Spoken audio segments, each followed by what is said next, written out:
Hello students, welcome to my channel. आज हम discuss करेंगे Margaret Atwood's poem this is a photograph of me. Students, Margaret Eleanor Atwood, जिनका जन्म 1939 में Ottawa, Canada में हुआ, एक Canadian poet, novelist, critic, essayist और एनवायरनमेंट एक्टिविस्ट हैं। उनके फादर एंटोमोलॉजिस्ट यानी कीट विज्ञानी थे, इसीलिए उनको भी अपने माता पिता के साथ इधर उधर जाना पड़ता था, तो उन्होंने अपना ज़्यादा समय जंगलों में व्यतीत किया। Margaret Atwood literature, fairy tales, animal stories and comic books की कभी ना सेटिस्फाई होने वाली रीडर बन गई थी।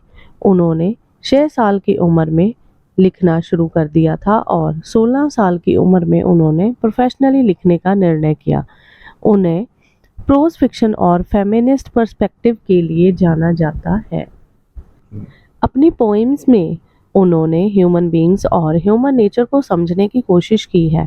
उन्होंने मनी और मटेरियलिस्टिक थिंग्स के लिए मैड ह्यूमन बीइंग्स का विरोध किया। उनकी पोइम्स में double perspective, the circle game, the animals in that country शामिल है। उनके नॉवेल्स अपनी आइडेंटिटी के लिए स्ट्रगल कर रही विमेन पर केंद्रित हैं। The handmaid's tale, the edible women, surfacing, the lady oracle, life before man and bodily harm उनके इम्पॉर्टेंट नॉवेल्स हैं। उन्होंने Booker prize, Arthur C Clarke award, governor general award, Franz Kafka prize जैसे awards प्राप्त किए। Students, ये poem जो हम आज डिस्कस करने वाले हैं मार्गरेट एटवुड की collection of poetry the circle game की फर्स्ट पोएम है, जो 1964 में पब्लिश हुई थी। ये पोएम ये सुजेस्ट नहीं करती कि विक्टिम का जेंडर क्या है, बट इस पोएम में यूज़ की गई इमेजरी से ये बात क्लियर है कि ये पोएम एक मर चुकी औरत के बारे में है। अगर पोएम के टाइटल की बात करें तो पोएम कई इंटरप्रिटेशन की ओर इशारा करती है। पोएम का title this is a photograph of मी का मतलब दूसरों द्वारा औरत की इमेज को क्रिएट करने से है। ये स्पीकर के मेंटल स्टेटस के बारे में बताती है। फोटोग्राफ में पोएम का स्पीकर एक एज्यूम्ड वुमेन है। द वर्ड फोटोग्राफ का मतलब औरत की हिस्ट्री है जो कि एक फोटोग्राफ की तरह धुंधली है। इस पोएम में फोटोग्राफ का यूज़ मेल डोमिनेटेड सोसाइटी में वुमेन के मार्जिनलाइजेशन और पुरुष प्रधान सोसाइटी की डार्क पिक्चर को पेश करने के लिए किया गया है। स्टूडेंट्स, ये पोएम पुरुष प्रधान सोसाइटी द्वारा औरत के प्रति व्यवहार को एक फेमिनिस्ट रिस्पॉन्स है। आइडेंटिटी ऑफ अ वुमेन या डिस्टॉर्शन ऑफ अ वुमेन इस पोएम की मेन थीम है। इस पोएम को 2 पार्ट्स में डिवाइड किया जा सकता है। इस पोएम का फर्स्ट पार्ट डिस्क्रिप्टिव है, जो कि फोटोग्राफ को डिस्क्राइब करता है। फर्स्ट पार्ट इमोशनल, नॉस्टैल्जिक और रियलिस्टिक है, लेकिन पोएम का सेकेंड पार्ट वुमेन की सैड रियलिटी को प्रेजेंट करता है। सेकेंड पार्ट की first 2 lines, the photograph was taken the day after I drowned, readers को इमोशनल स्लम्बर से जगा देती है और वह सोचने पर मजबूर हो जाते हैं। समरी ऑफ द पोएम, इस पोएम में स्पीकर एक फोटोग्राफ को डिस्क्राइब कर रही हैं जो कुछ समय पहले ली गई थी। ये तस्वीर धुंधली, दाग धब्बों वाली दिखाई देती है। इस फोटोग्राफ पर ब्लर लाइंस और कुछ धब्बे दिखाई देते हैं जो पेपर के साथ ब्लेंड हो गए हैं। अगर इस तस्वीर को बहुत ध्यान से देखें तो इसकी लेफ्ट हैंड साइड ट्री की ब्रांच है और राइट हैंड साइड एक घर है जिसकी हल्की ढलान है। इस तस्वीर की बैकग्राउंड में एक लेक दिखाई दे रही है और इसके पीछे कुछ पहाड़ियाँ नजर आ रही है। स्पीकर कहती है कि मेरे मरने के एक दिन बाद ये तस्वीर ली गई थी। रीडर को ये पढ़कर हैरानी होती है कि अगर स्पीकर मर चुकी है तो डिस्क्रिप्शंस कौन दे रहा है। रीडर द्वारा पोएम का फर्स्ट पार्ट पढ़ता है और ध्यान से फोटोग्राफ को देखना शुरू कर देता है। फिर स्पीकर ऑडियंस को तस्वीर की ओर वापस ले कर जाती हुई लेक की ओर ध्यान दिलाती है और कहती है कि मैं लेक में हूँ, तस्वीर के सेंटर में, सतह के बिल्कुल नीचे। स्पीकर कहती है कि मैं बहुत बड़ी या छोटी हूँ, ये तय करना मुश्किल है, लेकिन अगर आप ध्यान से देखते हो तो आप मुझे देखने के काबिल हो जाओगे। Let us understand the poem stanza by stanza. Students, let me make this clear that the speaker of the poem is the assumed woman who is dead, जिसकी अपनी पहचान खो चुकी है और वह फोटो को डिस्क्राइब कर रही है। फर्स्ट स्टैंजा में स्पीकर फोटोग्राफ को डिस्क्राइब करती हुई कहती है कि फोटोग्राफ कुछ समय पहले ली गई थी। अगर आप पहली बार इस फोटो को देखते हो तो ये खराब धब्बों वाली दिखाई देगी। इसका प्रिंट आपको ब्लर दिखाई देगा। इस पर ग्रे स्पॉट्स यानी दाग धब्बे दिखाई देंगे जो फोटो के पेपर के साथ ब्लेंड हो चुके हैं।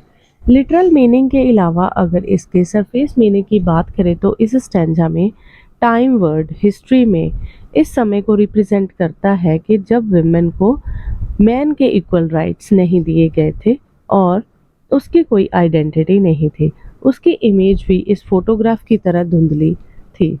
इस स्टैंजा में पोएटेस स्मीयर्ड प्रिंट और ब्लर्ड लाइंस जैसी इमेजेस का यूज़ करती है।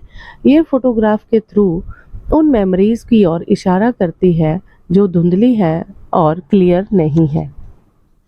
आगे स्पीकर कहती है कि अगर आप ध्यान से इस पिक्चर को स्कैन करोगे और समझने की कोशिश करोगे तो फोटोग्राफ की लेफ्ट हैंड साइड में एक पेड़ की ब्रांच दिखाई देती है जो कि पेड़ का एक हिस्सा है। किस पेड़ का हिस्सा है ये क्लियर नहीं है। फिर भी स्पीकर कहती है कि शायद ये बालसम या स्प्राउस के पेड़ का हिस्सा है। स्टूडेंट्स, स्प्राउस एक ऐसा पेड़ है जो पिरामिड की शेप में ग्रो करता है और इसके पत्ते सुई की तरह तीखे होते हैं जिसे चीड़ का पेड़ भी कहा जाता है।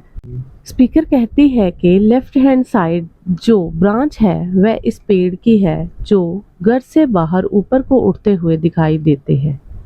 फोटोग्राफ में अगर राइट हैंड साइड आप ऑब्जर्व करो तो एक लकड़ी का घर है जिसकी ढलान हल्की है। स्टूडेंट्स, अगर इस स्टैंजा को क्रिटिकली एनालाइज करें तो हाउस इस स्टैंजा में मेल का सिंबल है और लेफ्ट हैंड साइड में ब्रांचेस फीमेल का सिंबल है, क्योंकि जो हमारा राइट हैंड है इसे स्ट्रॉन्ग माना जाता है और लेफ्ट हैंड को वीक माना जाता है। In patriarchy women is treated as left hand and man is treated as right. अगर फीमेल पर्सपेक्टिव से देखा जाए तो ये पोएम आइडेंटिटी की बात करती है। स्टूडेंट्स, इस स्टैंजा में ब्रांच, हाउस जैसी इमेजेस का यूज़ किया गया है। आगे स्पीकर कहती है कि घर के पीछे बैकग्राउंड पर एक लेक है और लेक के पीछे कुछ छोटी छोटी पहाड़ियाँ हैं।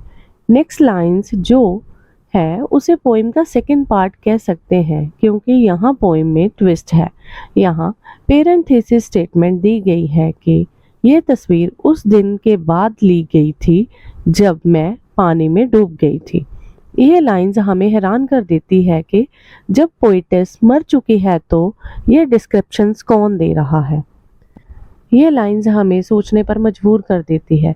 स्पीकर फिर एक्सप्लेन करती हैं कि मैं झील के बिल्कुल सेंटर में हूँ, पानी के सरफेस के नीचे।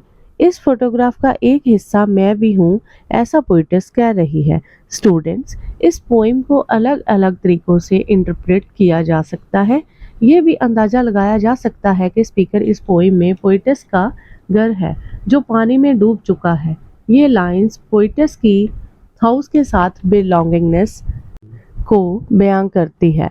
We can say poetess has identified herself with the house. अगर कोई घर को देखेगा तो उसे पोएटेस की याद आएगी कि वह इस घर में कभी रहती थी। इसीलिए पोएटेस कहती है कि सरफेस के नीचे हाउस का रिफ्लेक्शन नज़र आएगा। इस स्टैंजा में लो हिल्स एंड लेक जैसी इमेजेस यूज़ की गई है जो हमें कंट्री साइड की ओर ले जाती है। इसके साथ ही इस स्टैंजा में लेक सोसाइटी का सिंबल है। पोएटेस कहती है कि not only house but society is also responsible to keep women in shadow. आगे नेक्स्ट स्टैंजा में पोएटेस कहती है कि ये बताना मुश्किल है कि मेरी डेड बॉडी कहाँ है। मेरी लाश का साइज़ बताना मुश्किल है कि वह छोटी या बड़ी है। मैं यंग एज में मर गई थी या बुढ़ापे में। एज से बॉडी के साइज़ को बताना मुश्किल है। इसका कारण ये है कि पानी के ऊपर सूरज की रोशनी के कारण कुछ क्लियर नहीं दिखाई दे रहा। आगे पोइटेस कहती है कि अगर आप ध्यान से देखोगे तो आप मुझे देखने के काबिल हो जाओगे। इस स्टैंजा में ये मिस्ट्री खत्म हो जाती है कि अगर पोइटेस मर चुकी है तो पोइम का स्पीकर कौन है। हमें पता चलता है कि speaker of the poem is house itself which belongs to the poetess. इस स्टैंजा में सरफेस मीनिंग ये है कि स्पीकर को लेक में से नहीं निकाला गया, उसे वहां मरने या डूबने के लिए छोड़ दिया गया, वह अपनी आइडेंटिटी प्राप्त ना कर सकी। इस पोइम की लास्ट लाइन रेवोल्यूशनरी है। सभी डिस्क्रिमिनेशन के बावजूद भी स्पीकर कहती है कि I am there, they can destroy me, my photograph, but not my existence. Analysis of the poem. Students, इस पोइम में पोइटेस ने कई डिवाइसेस का यूज़ किया है। पैरेंथेसिस स्टेटमेंट, ये एक इंफॉर्मेशन होती है जो बात को क्लैरिफाई या एक्सप्लेन करती है। इस पोइम में the photograph was taken the day after I drowned एक पैरेंथेसिस स्टेटमेंट है। Extended metaphor. Extended metaphor is when poet compares unrelated objects more than a sentence. इस पोइम में डूब चुकी औरत का मेटाफर का यूज़ ये बताने के लिए किया गया है कि कैसे वह सदियों से नज़रअंदाज हो रही है। Enjambment. Enjambment is the continuation of a sentence from one line to the next without using the punctuation. इस पोइम में पोइट ने enjambment डिवाइस का यूज़ किया है। इस पोइम में पोइट ने मेटाफर और सिमिली नाम की डिवाइसेस का यूज़ किया है। Simile is when you compare the things using the words like or as, and metaphor is when you compare two things without using the words like or as. Examples: a thing that is like a branch is an example of simile. इस poem में light is a distortion metaphor है।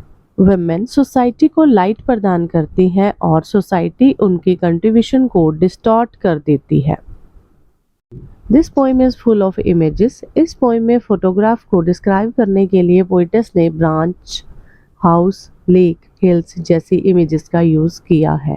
इस poem में house domestic confinement का symbol है, light truth purity का symbol है, लो hills औरत के प्रति नफरत जैसी चुनौतियों का सिंबल है। इस पोइम में लेक सोसाइटी का सिंबल है। इसके अलावा इस पोइम में एलिट्रेशन, कॉन्सोनेंस, सिजोरा जैसी डिवाइसेस का यूज़ किया गया है। यह पोइम फ्री वर्ड्स में लिखी गई है, इसमें किसी पर्टिकुलर राइम स्कीम का यूज़ नहीं किया गया। इस तरह से ये पोइम फोटोग्राफ की डिस्क्रिप्शन के थ्रू उस समय को बताती है जब सोसाइटी में वुमेन को सप्रेस किया जाता था और उन्हें नफरत की जाती थी। Students, important questions are on your screen. Thank you for watching this video. Kindly like, share and comment. Press the bell button and subscribe my channel, Rehan's Academy. Thank you.